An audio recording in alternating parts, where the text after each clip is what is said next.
कि मुझे गुस्सा नहीं करना है कल के दिन, तो क्या होगा, शैतान क्या करेगा, कई ना कई परिस्थिति आपके सामने ऐसी ला के खड़ा करेगा। उसका नियम ही है हमारी तपस्या भंग करने का, लेकिन हम अपनी तपस्या में अड़े रहेंगे तभी तो मंजिल पा सकेंगे ना।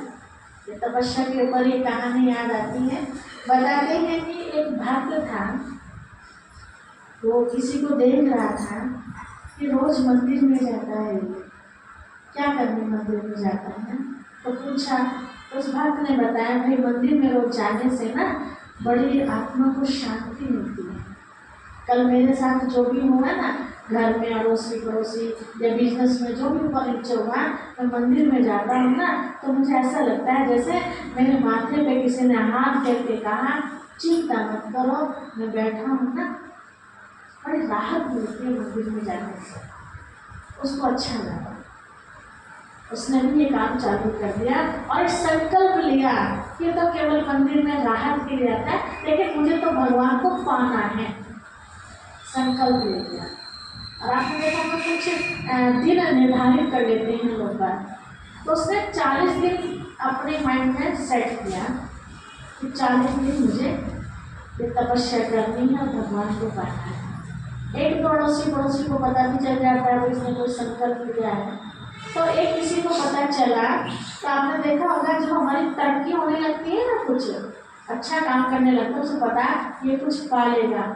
कुछ लोगों की आदत होती है काम खींचने की, ये कुछ पा ना सके। उनमें से एक ने कहा, अच्छा हम देखेंगे कैसे भगवान को पाएगा ये।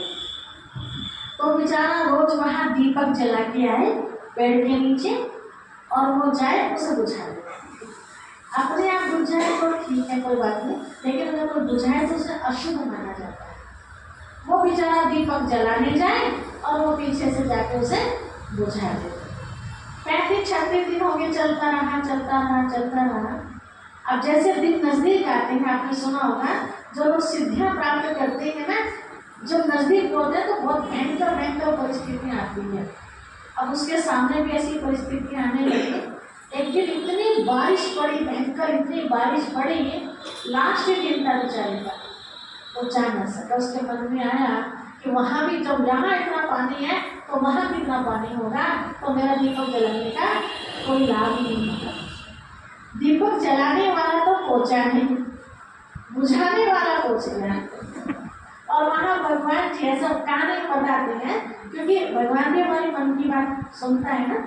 हमारी मुख की आवाज़ तो केवल आकाश तक जा सकती है, लेकिन मन की आवाज़ इससे पार पहुँचती है। तो भगवान जी को तो आना था, भगवान जी को थोड़ी पता था कल नहीं आने का, तो उसकी परीक्षा थी तो वो रह गया। और जो दीपक बुझाने जाता था उसको भगवान ने दिया। तो दुनिया में कैसी चीज है, तो शिव बाबा में सिखाता है कि बच्चे कभी भी घबराना मत, यहाँ झूठ नहीं बोलना, किसी से ईर्ष्या नहीं करनी, किसी से फालतू बात नहीं करनी। जैसे यहाँ भी मौन व्रत सिखाया जाता है। हमारी जो तपस्या चल रही है ना, केवल काम के लिए बोलने की छुट्टी है, बाकी और बातों के लिए छुट्टी नहीं है। अगर हम किसी को देख भी लेते हैं ना तो उनको डांट भी पड़ती है, ठीक है। भले मैं उम्र में छोटी हूँ, लेकिन मैं बड़े बुजुर्गों को भी अधिकार से कहती हूँ किस लिए आए हैं यहाँ। हमारी जिम्मेदारी बनती है, जिस माहौल को बनाने के लिए हम आए हैं, अगर उस माहौल को कोई खंडित करे तो ये पुण्य का काम हो रहा है या पाप का काम हो रहा है।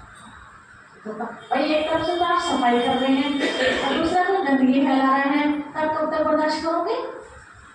नहीं कर सकते ना बर्दाश्त। तो ये फालतू मौन में रहना, शिव बाबा की याद में रहना, अच्छी ज्ञान की बातें करना, ये क्या है? सफाई हो रही है, यहाँ का गंदा वाइब्रेशन साफ हो रहा है। लेकिन इनके अलावा जो भी बातें हो रही हैं तो क्या कर रहे हैं फिर हम क्या कर रहे हैं? गंदा वाइब्रेशन तैयार कर। कुछ लोग तो सफाई में लगे हुए, कुछ गंदगी फैलाने में।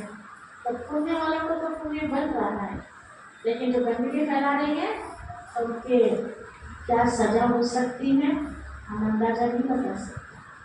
बहुत बड़ी सजा, बहुत बड़ी। शिव बाबा ने यही चीज सिखाया। आपने सुना भी होगा मौन व्रत, है ना, व्रत कहा गया उसको।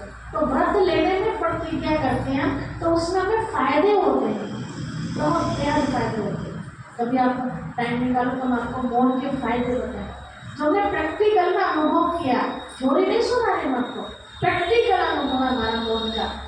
इतने अच्छे सुंदर सुंदर विचार, बस एक बाबा दूसरा नाते प्रैक्टिकल। इस तरह का व्रत शिव बाबा ने सिखाया था, लेकिन वो व्रत तो मुश्किल लगे, रोटी छोड़नी आसान लगे। रोटी की जगह पे फल है, दूध है, चाय है, तेल है, ये सब चीज़ें दे रही हैं। आप विचार करो, इतना सब कुछ हम शिव बाबा के लिए कर रहे थे, किसी को नहीं मिला। और अब जो आपको पता चला कि हमें ये काम करना था, अगर अब हम ऐसा करें तो क्या हमें शिव बाबा मिलेंगे या नहीं? क्या करेंगे? समझ में आई ये बात? हाथ खड़ा करेंगे जिनको समझ में आएंगे, जिनको आई केवल वही खड़ा करेंगे, जिनको नहीं आई वो नहीं करेंगे। अच्छा, क्या बताए क्या करना चाहिए था? चौलाई का लड्डू मतलब संगठन बनाना चाहिए, बेल मतलब बैर छोड़ना था, 3 बेलपत्री के पत्ते मतलब जो कटु शब्द बोलते हैं वो शब्द हमें त्याग नहीं थे, और जल मतलब उनकी बात को पानी देना था, दूध मतलब अपने मन को दूध जैसा पवित्र बनाना था, और क्या चढ़ाते? भाग मतलब अपनी गलत भावनाओं को त्यागना था, और धतूरा अर्थात धूती बना छोड़ना था। भाइयों के अंदर तो कम होता है, बहनों के अंदर ज़्यादा होता है। जहाँ एक 4 तो छोड़ो 2 बहनें भी बैठ जाएंगी ना तो शांति से बैठ नहीं पाएंगी। केला रहेगा, केला और रहेगा जी, केला केला केला अकेले का पाठ पढ़ना था। और क्या रह गया? आपके फूल, आपके जैसी जो बुराइयां हमारे अंदर है उनको हमें, ठीक है। अब ऐसा करने पर क्या शिव बाबा नहीं मिलेंगे? करके दो, ज़्यादा नहीं, आप 1 हफ्ता करके दो, रोज इन बातों पर ध्यान दो। मुझे संगठन के साथ मिलके रहना, मतलब विचार मिलाने, है ना, यदि है ना, बोलती तरह से, ठीक है। वो बोलेगा बोले, लेकिन मैं तो बोलूँ, काम पड़े तो बोलना तो पड़ेगा ना, मैं काम कैसे चलेगा घर में? नहीं तो एक का पूरब में, एक का पश्चिम में, यही तो घर घर की कहानियाँ हैं। लेकिन शिव बाबा में चीज़ सिखाते हैं बच्चे। कल बहन जी एक प्रश्न कर रही थी भाई जी से कि भाई जी इतनी सारी बातें आपने बताई, ये भी तो बताइए, कुछ लोग अपने माता पिता को, बेचारे बच्चे जन्म करते हैं, पढ़ाते लिखा सब कुछ कुर्बान कर देते हैं, और वही बच्चे माँ बाप को वृद्धाश्रम छोड़ा। क्या ये सही है? माता जी का ये प्रश्न था। ये चीज़ यहाँ सिखाई जाती है। जितने लोगों की भी गोद में जन्म तो छोड़ो, वो तो बहुत बड़ी बात है, जिन्होंने मैं जन्म लिया उनका तो उतार ही नहीं सकते, लेकिन जिनकी गोद में हम खेले भी है ना, चाहे वो पड़ोसी क्यों ना हो, उनका भी कर्जा हम सबके ऊपर आ गया। जिनसे भी हमें कुछ मिला है, एक उदाहरण के तौर पर बहनें आई हैं दूसरी जगह से हमारे लावड़ में, बेटे कहाँ के हैं? लावड़ के, बहनें कहाँ की है? अलग अलग जगह से। आपने अपना बेटा दिया है इनको, ठीक है, तो आपके ऊपर एहसान नहीं होगा इनका। हाथ खड़ा करो जो कहती हमारे ऊपर कोई एहसान नहीं है, हाथ खड़ा करो, कह सकते हैं? आपके जो बच्चे हैं किनकी वजह से हैं? चाहे कैसे भी है, आपको कुछ दिया है, हमें कुछ दिया है। अब हमें क्या दे रहे हैं भाई? समय दे। अगर ये सुनने वाले नहीं होंगे तो मैं अपनी बीट बजाती रहूँ अकेली। सुन रही हैं, मैं शिव बाबा की बात सुना रही हूँ, ये मुझे समय दे रही हैं, मैं इनको समय दे रही हूँ, तो मेरा पुण्य जमा हो रहा है। कमाऊंगी नहीं तो मेरा पुण्य जमा होगा।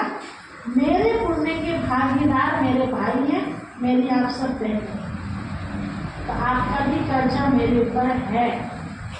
सहयोगी बने ना मेरा पुण्य बनवाने में।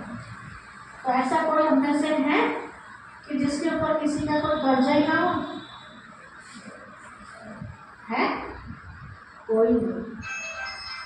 कर्जा लिया है मतलब हेल्प मिली है किसी की, तो मैं जब रो के वापसी करूँ या हंस के वापसी करूँ, करनी तो पड़ेगी।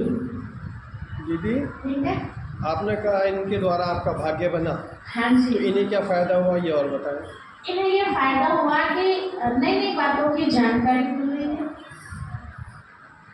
भाई फायदा हो रहा है नहीं? ऐसे याद है फायदा हो रहा है। ठीक है, तो यहाँ सिखाया जाता है। हम बिल्कुल हल्के फुल्के आए थे ना, ऊपर से कोई बोझ लेके नहीं आए थे, लेकिन आज हम सबके ऊपर कितना बोझ है, कितना बोझ है। केवल माता पिता का नहीं, केवल सास ससुर का ही बोझ नहीं, जहाँ से हमने शिक्षा प्राप्त की है उनका भी तो कर्ज हमारे ऊपर है।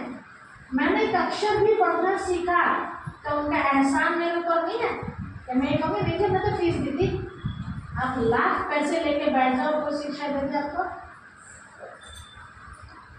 पैसा अपनी जगह है, शिक्षा अपनी जगह। ठीक है, किसी पड़ोसी ने कभी आपकी वैसे भी हेल्प की होगी कि आप बहुत परेशान होंगे, दो बातें समझा के आपको सांत्वना भी दी होगी और आपको समझ में आ गई होगा, आप टेंशन से बाहर निकल गए। तो क्या उनका कर्जा हमारे ऊपर नहीं है? उनका भी कर्जा हमारे ऊपर। तो ये कर्जा हम लेके ना जाए ऊपर, तो उसके लिए क्या करना पड़ेगा? यहाँ कर्जा नहीं देंगे तो अगले जन्म में देना पड़ेगा। अगले जन्म में भी नहीं देंगे, कभी तो पाठ हो गए पूरा दुनिया में से हमारा, तो फिर ऊपर तो जरूर देना पड़ेगा। तो किसमें फायदा है? यहीं पर कर्जा देकर हल्के फुल्के जाए, या ठीक है धर्मराज कड़ाव में डालेगा जब भी दे देंगे। बहुत गहरी बात है ये, हर कर्म का बड़ा गहरा राज है। अगर अभी हमने समझ लिया तो समझ सके, अगर नहीं समझा तो पता नहीं और हमारी क्या बुरी गति हो सकती। इस बात को सब जानते हैं ना, जैसा बोलते हैं वैसा हम काटते हैं। हम सोचते हैं कि बुढ़िया टाई टाई करती रहती है, तो बुढ़ा टाई टाई कौन रोटी देगा, ऐसे गालियाँ देता रहता है जब तक देखो, जब देखो मुँह पे गाली। ठीक है, उनकी नेचर उनके साथ है, मेरा थोड़ी ना कुछ भी लग रहा है। गाली लगती है क्या? मैं कोई देता है मुँह किसका गंदा हो रहा है? समाज किसे देख रहा है? उन्हीं को देख रहा है ना। और आप फिर भी उन्हें रोटी दो। एक उदाहरण मैं उम्मीद करती हूँ हम में से कोई ऐसे भाई होंगे नहीं, अगर है भी मान लो, छोटी सी बात, आप उन्हें रोटी दे रहे हैं, 70 गालियों को हमें दे रहे हैं, फिर भी हम उन्हें रोटी दे रहे हैं, तो बड़ाई किसकी है? समाज आपको नहीं कहेगा, कौन को कहेगा? देखो शर्म नाम की चीज़ नहीं है। बहू कितना प्यार से खाना देती है, तब भी चैन से खा नहीं सकते, तब भी बैठ बैठ बैठ कुछ ना कुछ कहना ही कहना। अभी कहानी सुनी ना, दीपक जलाने वाला रह गया और बुझाने वाला भगवान को प्राप्त होता। एक गलत काम करने वाला नहीं रुकता, पीछे नहीं हटता। हम अच्छा काम करने वाले क्यों अपने कदम रोक लेते हैं? नहीं रोकते। आज हम रोकते हैं, हमें कौन देख रहा है? हमें कौन देख रहा है? हमारे ही बच्चे देख रहे हैं। अभी तो छोटे में बोल नहीं पाते, लेकिन मौके आने पर बोल भी देंगे। मेरे दादी के साथ क्या करा था मम्मी आपने, मेरे दादाजी के साथ क्या करा था, बोल भी देते हैं बच्चे। कभी हमारा भी तो टाइम आ सकता है ना सर? कुछ तो संस्कार बन जाते हैं बोलने के, कुछ बुढ़ापे में माइंड भी थोड़ा सा बच्चे जैसा हो जाता है। कुछ संस्कार, कुछ उम्र, दोनों चीज़ का, इसीलिए हम उन्हें माफ कर देना चाहिए, उसी में समझ आए। ठीक है, हमारा टाइम ऐसा ना आए, उसके लिए रोज अच्छी भाव से प्रार्थना करें। कि हमारे ससुर जी का माइंड पता नहीं शिव बाबा कैसा हो रहा है, हमारा माइंड कभी ऐसा ना हो। क्रिकेट का जो भी है अभी को भी अच्छा है ना कि उसे घृणा करो। अपने बच्चा कितना भी खराब है, कितना भी खराब, क्या हम सब ढूंढ देते हैं? नहीं ढूंढते ना। तो फिर जो हमारे घर में बड़े बुजुर्ग हैं वे भी तो किसी के बच्चे हैं। ऐसा है जी औलाद को कोई